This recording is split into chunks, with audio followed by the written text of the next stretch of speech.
Hallelujah, price the lord. ದೇವರ ಪರಿಶುದ್ಧ ನಾಮಕ್ಕೆ ಸ್ತೋತ್ರವಾಗಲಿ. ಈ ರಾತ್ರಿ ವೇಳೆಯಲ್ಲಿ ಮತ್ತೊಂದು ಆವರ್ತಿ ನಮ್ಮನ್ನೆಲ್ಲ ತೆಗೆಸಿಕೊಂಡು ಕರ್ತನ ಕರಗಳಲ್ಲಿ ಒಪ್ಪಿಸಿಕೊಡೋಣ. ಒಂದು ಚಿಕ್ಕ ಪ್ರಾರ್ಥನೆ ಮಾಡಿ ಈ ವಾಕ್ಯ ಭಾಗವನ್ನು ಕರ್ತನು ಮಾತನಾಡಲಿ, ಪವಿತ್ರಾತ್ಮರು ಮಾತನಾಡಲಿ, ಅವರ ಕೈಲಿ ಒಪ್ಪಿಸಿಕೊಡೋಣ. ಒಂದು ಪ್ರಾರ್ಥನೆ ಮಾಡಿಕೊಳ್ಳೋಣ. ಪ್ರೀತಿ ಸ್ವರೂಪನಾದ ದೇವರೇ ಯೇಸು ಸ್ವಾಮಿ, ನಿಮಗೆ ಸ್ತೋತ್ರಪ್ಪ. ಕರ್ತನೆ, ನೀವು ಕಳಿಸಿಕೊಟ್ಟಂತ ಪವಿತ್ರಾತ್ಮರೇ ನಿಮಗೆ ಸ್ತೋತ್ರ ರಾಜನೇ. ನಮ್ಮೊಂದಿಗೆ ಇರುವ ನೀವು ಸ್ವಾಮಿ ದೇವರೇ. ಕರ್ತನೆ ಸ್ವಾಮಿ, ವಾಕ್ಯದೊಂದಿಗೆ ನೀವು ಮಾತನಾಡ್ರಿ ತಂದೆ. ನಾವು ಕೇಳುತ್ತೇವಪ್ಪ, ಅದೇ ಪ್ರಕಾರ ಜೀವಿಸ್ತೇವಪ್ಪ ಸ್ವಾಮಿ. ಹಾಲೆಲೂಯಾ. ಪ್ರಾರ್ಥನೆ ಕೇಳೋದಕ್ಕಾಗಿ ನಿಮಗೆ ಸ್ತೋತ್ರ, ಯೇಸು ಸ್ವಾಮಿ ನಾಮದಲ್ಲಿ ತಂದೆ. ಒಂದು ವಾಕ್ಯ ಭಾಗವನ್ನು ನೋಡೋಣ. ಜ್ಞಾನೋಕ್ತಿ ಪುಸ್ತಕ 4ನೇ ಅಧ್ಯಾಯ 10ನೇ ವಚನವನ್ನ ಧ್ಯಾನ ಮಾಡೋಣ. ಕೇಳು. ಇಲ್ಲಿ ದೇವರು ನಮಗೆ ಈ ವಾಕ್ಯದ ಮುಖಾಂತರ ನಮಗೆ ಕಲಿಸಿಕೊಡ್ತಾ ಇದ್ದಾರೆ ಅಂದ್ರೆ, ಕಂದ ಆಲಿಸು, ನನ್ನ ಮಾತುಗಳನ್ನು ಕೇಳು. ಹಾಲೆಲೂಯಾ. ಇಲ್ಲಿ ದೇವರ ಮಕ್ಕಳಿಗೆ ಕಂದ, ನಮ್ಮ ತಂದೆಯಾಗಿದ್ದಾರಲ್ಲ, ಕಂದ ನನ್ನ ಮಾತುಗಳನ್ನ ಕೇಳ್ರಿ. ಇವತ್ತು ಒಂದು ಕುಟುಂಬದಲ್ಲಿ ಒಬ್ಬರು ತಂದೆಯಾಗಿರಿ, ತಂದೆ ತಾಯಿ ಮಾತುಗಳಿಗೆ ಅವ್ರ ತಂದೆ ತಾಯಿ ಮಾತುಗಳನ್ನು ಮಕ್ಕಳು ಕೇಳುವಂತವರಾಗಿರ್ಬೇಕು. ಯಾಕಂದ್ರೆ ಇವರು ವಾಕ್ಯದಲ್ಲಿ ಬೆಳೆದು ತನ್ನ ಮಕ್ಕಳಿಗೆ ಆ ವಾಕ್ಯದ ರೀತಿ ಯೇಸುಸ್ವಾಮಿನ ಪರಿಚಯ ಮಾಡಿ ಕೊಡುವಾಗ ಮಕ್ಕಳಿಗೆ ಹೇಳುವಂತ ಒಂದು ಮಾತಾಗಿದೆ, ಕಂದ ನನ್ನ ಮಾತು ಕೇಳ್ರಿ. ದೇವರು ನಮ್ಗೆ ಈ ರೀತಿ ಉಪದೇಶವನ್ನ ಮಾಡ್ತಾ ಇದ್ದಾರೆ, ಈ ರೀತಿ ವಾಕ್ಯದ ಮುಖಾಂತರ ನಮಗೆ ಮಾತನಾಡ್ತಾ ಇದ್ದಾರೆ, ನೀವು ಕೇಳಿರಿ. ಹಾಲೆಲೂಯಾ. ಅದೇ ರೀತಿಯಾಗಿ ಒಂದು ತಂದೆ ತಾಯಿ ಸ್ವಂತ ಮಕ್ಕಳಿಗೆ ಹೇಗೆ ಕಲಿಸಿಕೊಡ್ತಾರೋ, ಅದೇ ರೀತಿಯಾಗಿ ದೇವರು ನಮ್ಮ ಬಾಳಿನಲ್ಲಿ ನಾವು ಎಂದಿಗೂ ಹಿಂಚಾರಿ ಹೋಗಬಾರದು ಅಂತ ದೇವರು ನಮಗೆ ತಿಳಿಸಿಕೊಡ್ತಾ ಇದ್ದಾರೆ. ಕಂದ ನನ್ನ ಮಾತುಗಳನ್ನ ಕೇಳು. ಅಲ್ಲಿಗೆ ಕಂದ ಆಲಿಸು, ನನ್ನ ಮಾತುಗಳನ್ನು ಕೇಳು. ಕೇಳಿದರೆ ನಿನ್ನ ಜೀವಮಾನದ ವರ್ಷಗಳು ಹೆಚ್ಚುವವು. ಹಾಲೆಲೂಯಾ. ಜೀವಮಾನ ವರ್ಷಗಳು ಹೆಚ್ಚುವವು. ನಿಮ್ಮ ಆಯುಷ್ಕಾಲ ಹೆಚ್ಚಾಗ್ತದೆ, ನಿಮ್ಮ ವರಮಾನಗಳು ಹೆಚ್ಚಾಗ್ತದೆ, ನೀವೆಂದಿಗೂ ಹಿಂಜಾರಿ ಹೋಗುವುದಿಲ್ಲ. ಹಾಲೆಲೂಯಾ. ಈ ರೀತಿಯಾಗಿ ದೇವರು ನಮ್ಮನ್ನ ನಡೆಸಲಿಕ್ಕೆ ಇಷ್ಟಪಡ್ತಾರೆ. ಆದರೆ ನಾವು ದೇವರ ಹತ್ರ ಹೋಗಲಿಕ್ಕೆ ನಮಗೆ ಮನಸ್ಸಿಲ್ಲ. ಹಾಲೆಲೂಯಾ. ಅದಕ್ಕಾಗಿ ದೇವರು ವಾಕ್ಯದ ಮುಖಾಂತರ ಪ್ರತಿ ದಿವಸ ಕೈ ಬೀಸಿ ಕರೀತಾ ಇದ್ದಾರೆ. ನನ್ನ ಮಾತುಗಳು ನಾನು ನಿಮಗೆ ಕರೆಯುವಾಗ ನನ್ನ ಮಾತುಗಳು ಕೇಳಿ ನನ್ನ ಹತ್ತಿರ ಬನ್ರಿ. ನಿಮಗೆ ನಾನು ಸಮಾಧಾನವನ್ನು ಕೊಡ್ತೀನಿ, ನಿಮಗೆ ಸಂತೋಷವನ್ನ ಕೊಡ್ತೀನಿ, ನಿಮಗೆ ದೀರ್ಘ ಆಯುಷ್ಯ ಬೇಕಾ ನಾನು ಕೊಡ್ತೇನೆ. ದಿನವೆಲ್ಲ ಕೈ ಚಾಚಿ ನಾನು ಕರಿತಾ ಇದ್ದೀನಲ್ಲ. ಹಾಲೆಲೂಯಾ. ನನ್ನ ಮಾತುಗಳನ್ನ ಕೇಳ್ರಿ. ಹಾಲೆಲೂಯಾ. ಈ ರೀತಿಯಾಗಿ ದೇವರು ಯೇಸುಸ್ವಾಮಿ ಪ್ರತಿ ದಿವಸ ನಮ್ಮನ್ನ ಕೈ ಬೀಸಿ ಕರೀತಾ ಇದ್ದಾರೆ ವಾಕ್ಯದ ಮುಖಾಂತರ. ನಾವೇನ್ ಮಾಡ್ತಾ ಇದ್ದೇವೆ? ಅಪ್ಪ ಯೇಸುಸ್ವಾಮಿ, ನೀ ಅಲ್ಲೇ ಇರು, ನನಗೆ ಬಹಳ ಕೆಲಸಗಳಿದೆ ಈ ಲೋಕದಲ್ಲಿ, ಇವೆಲ್ಲ ಮಾಡಬೇಕು ನಾನು. ಹಾಲೆಲೂಯಾ. ಹಾಗಾಗಿ ನನಗೆ ದೇವ್ರು ಹೇಳ್ತಾರಲ್ಲ, ಈ ಲೋಕ ನನ್ನದಲ್ಲ, ಈ ಲೋಕವನ್ನ ನಂಬಬೇಡ್ರಿ. ಒಂದು ದಿವಸ ಈ ಆಕಾಶವನ್ನು ಇರುವುದಿಲ್ಲ, ಈ ಭೂಮಿ ಇರುವುದಿಲ್ಲ. ಅವಾಗ ಮನುಷ್ಯರು ಎಲ್ಲಿ ಬದುಕೋದು? ನಾನು ಉಂಟು ಮಾಡಿದ ಆಕಾಶ ಭೂಮಿನ ಇಲ್ಲ ಅಂತ ಹೇಳಿದ ಮೇಲೆ ನೀನ್ ಎಲ್ಲಿ ಬದುಕುತ್ತೀಯ? ಈ ಮಾತಿಗೆ ಯಾರ ಉತ್ತರ ಇದೆಯಾ? ಈ ಲೋಕ ಮಾಯ ಲೋಕ. ಈ ವಿಷಯ ಯಾರಿಗೆ ಯಾರೂ ತಿಳಿಸುವುದಿಲ್ಲ. ಈ ಲೋಕ ಅಂತ್ಯಕಾಲದಲ್ಲಿದೆ, ಅಂತ್ಯದಲ್ಲಿದೆ, ಕಳೆ ಗಳಿಗೆಯಲ್ಲಿದ್ದೇವೆ ನಾವು. ಇದು ಯಾರಿಗಾರು ತಿಳಿದಿದ್ಯಾ? ಹಲ್ಲೆಲೂಯಾ. ಎಲ್ಲ ಈ ಲೋಕ ಬಿಸಿ ಅಂತಂದ್ರೆ ಅವರಿಗೆ ಹೆಚ್ಚು ಕಮ್ಮಿ ಮನೇಲಿ ಕೂತ್ಕೊಂಡು ಮಕ್ಕಳು ಮರಿ ಜೊತೆಗೆ ಮಾತನಾಡ್ಲಿಕ್ಕೂ ಅವರಿಗೆ ಸಮಯ ಇರುವುದಿಲ್ಲ. ಅಷ್ಟು ಪ್ರಪಂಚ ಬಿಸಿ ಇದೆ. ಇವತ್ತು ಒಂದು ಟ್ರಾಫಿಕ್ ನಲ್ಲಿ ಸಿಗ್ನಲ್ ಹಾಕಿದ್ರೆ, ಸಿಗ್ನಲ್ 500 ರೂಪಾಯಿ ಹೋದ್ರೂ ಪರವಾಗಿಲ್ಲ, ಸಿಗ್ನಲ್ ಜಂಪ್ ಮಾಡಿ ನಾನು ಬೇಗ ಹೋಗಬೇಕು ಅಂತ ಜನಗಳು ಬಹಳ ಇದ್ದಾರೆ. ಅದರಲ್ಲೂ ಸರ್ಕಾರ ಯಾಕೆ ಇವೆಲ್ಲ ಒಂದು ನಿಯಮಗಳನ್ನ ತಂದಿದೆ ಅಂತಂದ್ರೆ, ಆ ಕಡೆಯಿಂದ ಬರೋ ವೆಹಿಕಲ್ಲು, ಈ ಕಡೆಯಿಂದ ಬರೋ ವೆಹಿಕಲ್ಲು ಒಂದಕ್ಕೊಂದು ಅವ್ರು ಏನಾರು ಮಾಡ್ಕೊಳ್ತಾರೆ ಅನ್ನೋ ಉದ್ದೇಶಕ್ಕೋಸ್ಕರ ಒಂದು ಸಿಗ್ನಲ್ ಅನ್ನ ಸರ್ಕಾರ ಮಾಡಿದೆ. ಆ ನಿಯಮಗಳನ್ನ ಇವರು ಉಲ್ಲಂಘನೆ ಮಾಡ್ತಾ ಇದ್ದಾರೆ. ಅಂದರೆ ಅಷ್ಟು ಜನಗಳ ಸ್ಪೀಡು, ಅಷ್ಟು ಪ್ರಪಂಚ ಸ್ಪೀಡ್ ಆಗಿದೆ. ಅದಕ್ಕೆ ದೇವರು ಹೇಳ್ತಾರೆ, ಇವನ್ನೆಲ್ಲ ಬಿಟ್ಟು ಬಿಡು, ನೀವು ನನ್ನ ಕಡೆ ತಿರುಗಿರಿ, ಪುನಃ ನಾನು ನಿಮ್ಮ ಕಡೆ ತಿರುಗುತ್ತೇನೆ. ಹಲ್ಲೆಲೂಯಾ. ಇವೆಲ್ಲ ಯಾಕೆ ದೇವರು ಹೇಳ್ತಾ ಇದ್ದಾರೆ ಅಂದ್ರೆ, ನೀವು ಈ ಲೋಕದಲ್ಲಿ ಇರುವಾಗ ನನ್ನನ್ನು ನೀವು ನಂಬಿದರೆ ಪರಲೋಕ ರಾಜ್ಯ ನಿಮಗೆ ನಾನು ಕೊಡ್ತೇನಲ್ಲ. ಹಲ್ಲೆಲೂಯಾ. ಈ ರಾಜ್ಯ ನಂಬಬೇಡ್ರಿ, ಈ ಲೋಕ ನಂಬಬೇಡ್ರಿ, ಪರಲೋಕ ರಾಜ್ಯವನ್ನು ನಂಬಿರಿ. ಪರಲೋಕ ರಾಜ್ಯನ ನೀನು ಹೋಗಬೇಕಾದ್ರೆ ಯೋಹಾನ ಪತ್ರಿಕೆಯಲ್ಲಿ ಹೇಳ್ತಾರೆ, ನಾನೇ ಮಾರ್ಗವು ಸತ್ಯವು ಜೀವವು ಆಗಿದ್ದೇನೆ, ನನ್ನ ಹೊರತು ನೀವು ಯಾರು ತಂದೆ ಬಳಿಗೆ ಹೋಗಕ್ಕೆ ಆಗುವುದಿಲ್ಲ. ಹೇಗೆ ಹೋಗ್ಲಿಕ್ಕೆ ಸಾಧ್ಯ? ಬೇರೆ ಯಾವ್ದಾರ ಮಾರ್ಗ ಇದೆಯಾ? ಇಲ್ಲ ಹಣ ಕೊಟ್ಟು ನಾವು ಆ ಮಾರ್ಗದಲ್ಲಿ ಪ್ರಯಾಣ ಮಾಡ್ಬೋದಾ? ಒಂದು ಟಿಕೆಟ್ ತೆಗೆದುಕೊಂಡು ಪ್ರಯಾಣ ಮಾಡ್ಬೋದಾ? ಎಂದಿಗೂ ಇಲ್ಲ. ಬೇಕಾದ್ರೆ ಎಲ್ಲಿಗೆ ಬೇಕಾದ್ರೆ ಒಂದು ಪ್ಲೈನಿಗೆ ಹೋಗಿ ಸುಮಾರು ಟಿಕೆಟ್ ತರ್ಬೋದು, ಒಂದು ಟ್ರೈನಿಗೆ ಹೋಗಿ ಸುಮಾರು ಟಿಕೆಟ್ ತರ್ಬೋದು, ಒಂದು ಬಸ್ಸಿನಲ್ಲಿ ಪ್ರಯಾಣ ಮಾಡ್ಬೇಕಾದ್ರೆ ಸುಮಾರು ಟಿಕೆಟ್ ತೆಗೆದುಕೊಂಡು ಬರ್ಬೋದು. ಆದರೆ ಪರಲೋಕ ಹೋಗುವುದಾದರೆ ನಿಮಗೆ ನೀವೇ ಟಿಕೆಟ್ ತೆಗೆದುಕೊಳ್ಬೇಕು.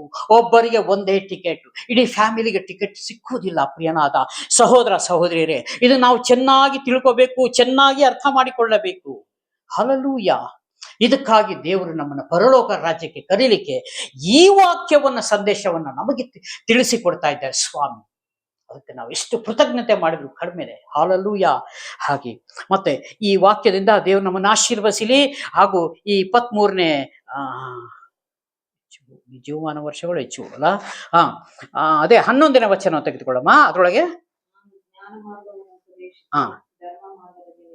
ನೋಡಿ, ದೇವ್ರು ಹೇಳ್ತಾರೆ, ನೀವು ನನ್ನ ಕಡೆ ಬಂದರೆ, ನನ್ನ ಮಾತುಗಳನ್ನು ಕೇಳಿದರೆ ನಾನು ಜ್ಞಾನ ಮಾರ್ಗವನ್ನು ಉಪದೇಶಿಸ್ತೇನೆ.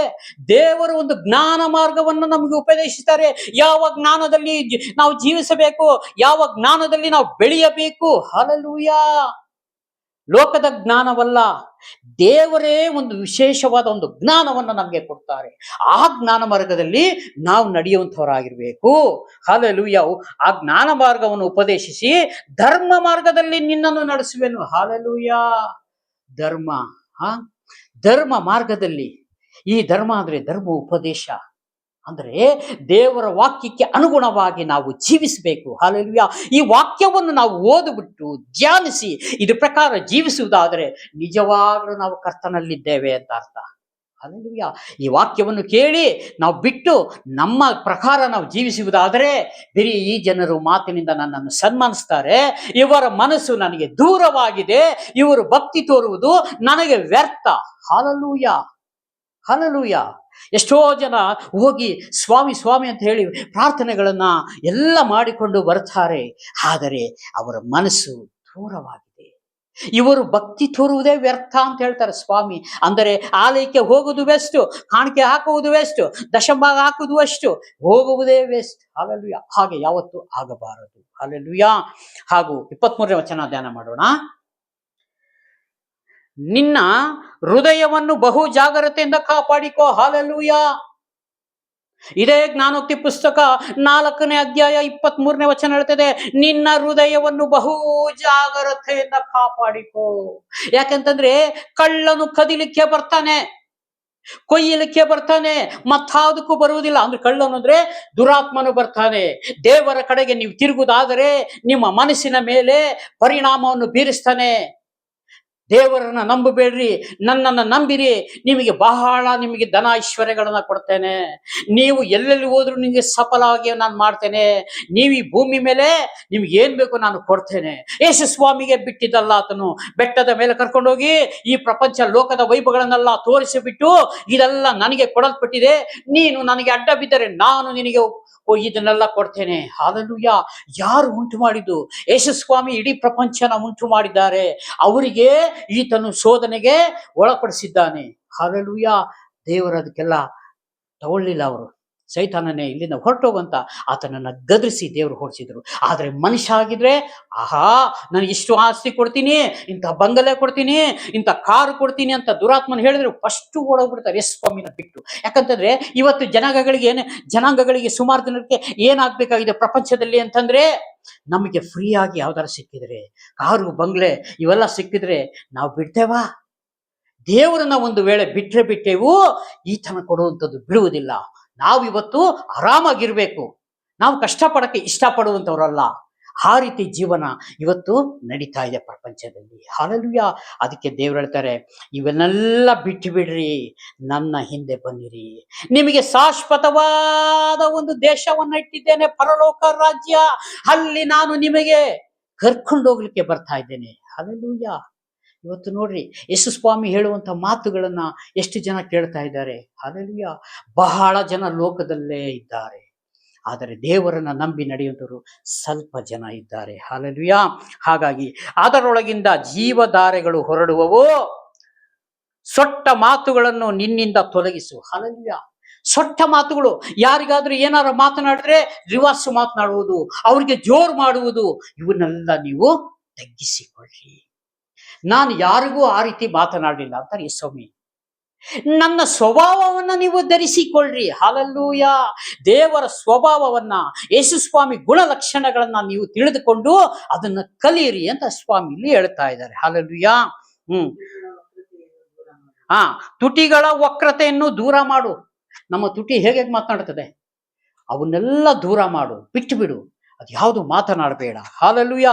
ಆ ರೀತಿ ಮಾತನಾಡಿದ್ರೆ ಎಲ್ಲ ದೇವರಿಂದ ದೂರ ಹೋಗ್ತೀವಿ ಹೊರತು ದೇವರಿಗೆ ಹತ್ರ ಬರುವುದಿಲ್ಲ. ದೇವ್ರು ಹೇಳ್ತಾ ಇದ್ರೆ ಇಂಥದನ್ನ ನೀನು ಮಾಡು, ಇಂಥದನ್ನ ನೀನು ಮಾಡಬೇಡ, ಇಂಥದನ್ನ ಮಾತನಾಡು, ಈ ಮಾತುಗಳನ್ನು ಆಡಬೇಡ, ಇವೆಲ್ಲ ಇಲ್ಲಿ ತೋರಿಸಿಕೊಡ್ತಾ ಇದೆ. ಹಲ್ಲೆಲೂಯಾ.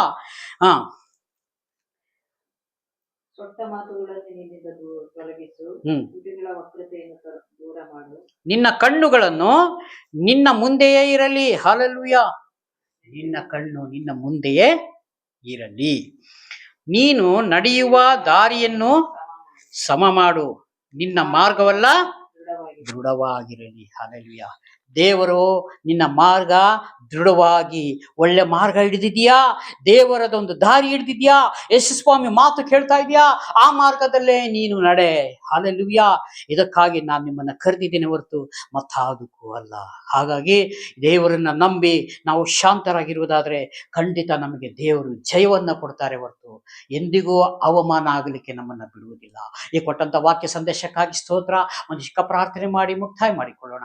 ಪ್ರೀತಿ ಸ್ವರೂಪನಾದ ದೇವರೇ, ಕರುಣೆಯುಳ್ಳ ರಾಜಾವೇ, ಈ ವಾಕ್ಯದೊಂದಿಗೆ ನೀವು ಮಾತನಾಡೋದಕ್ಕಾಗಿ ಸ್ತೋತ್ರ. ಪವಿತ್ರಾತ್ಮರೇ, ನಿಮಗೆ ಕೋಟಿ ಕೋಟಿ ವಂದನೆ ಸ್ತೋತ್ರ ಸಲ್ಲಿಸ್ತೇನೆ. ಸ್ವಾಮಿ, ಎಡಕ್ಕಾಗಲಿ ಬಲಕ್ಕಾಗಲಿ ತಿರುಗದಂತೆ ನಿಮ್ಮ ಕೃಪೆ, ನಿಮ್ಮ ಸಾನ್ನಿಧ್ಯ, ನಿಮ್ಮ ಹಸ್ತ ದೇವರೇ ಈ ವಿಡಿಯೋ ಮುಖಾಂತರ ನೋಡುವಂತ ಪ್ರತಿ ಒಂದು ಕುಟುಂಬದ ಮೇಲೆ ಇರಲಿ ಸ್ವಾಮಿ ದೇವರೇ. ಹಾಗೆ ನೀವು ಮಾಡಿದಕ್ಕಾಗಿ ಸ್ತೋತ್ರಪ್ಪ. ಹಲ್ಲೆಲೂಯಾ. ನಮ್ಮನ್ನು ಬಲಪಡಿಸು, ವಾಕ್ಯ ತುಂಬಿಸು, ಹೃದಯದ ಹಲಿಗೆ ಮೇಲೆ ವಾಕ್ಯ ಬರೆ ಅಂತ ಇದೆಯಪ್ಪ. ಅದಕ್ಕಾಗಿ ಸ್ತೋತ್ರ. ಪ್ರಾರ್ಥನೆ ಕೇಳಿದಕ್ಕಾಗಿ ಸ್ತೋತ್ರ. ಯೇಸು ಸ್ವಾಮಿ ನಾಮದಲ್ಲಿ ಬೇಡಿಕೊಳ್ತೇನೆ ಪರಲೋಕ ತಂದೆ. ಆಮೇನ್. Praise God. ದೇವರೆಲ್ಲರನ್ನು ಆಶೀರ್ವದಿಸಲಿ. ಆಮೇನ್, ಆಮೇನ್, ಆಮೇನ್.